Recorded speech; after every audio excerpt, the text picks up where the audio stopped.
Isang mapagpalang araw po sa ating lahat mga kaibigan. Pagpalain nawa tayo ng ating Panginoong Diyos sa makapangyarihan sa lahat ang araw na ito. Ngayong tanghalian po yung ulam natin ay maggigisa pa ako ng ampalaya. Yun, may itlog. Yan na po yung kamatis, sibuyas, bawang.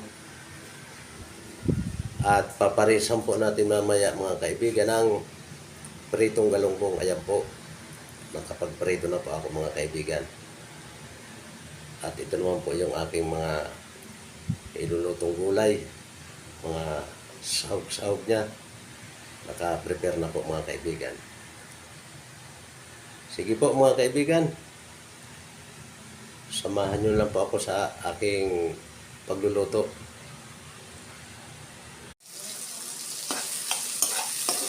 Ito na po mga kaibigan, ginigisa ko na po yung kamatis, bawang, sibuyas.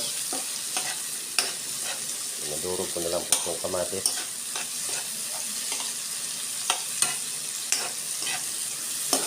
Gulay na ampalaya, ginisa sa itlog.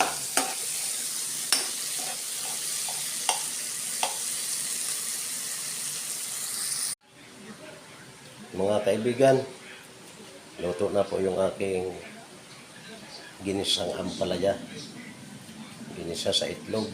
Ayan na po mga kaibigan, luto na po.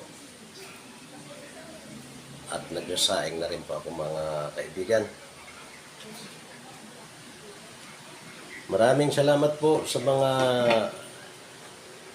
viewers and followers at sa mga lahat na sumusubaybay sa aking mga ina-upload na video. Maraming salamat po sa inyo sa patuloy niyong pagsusubaybay at paggagabay.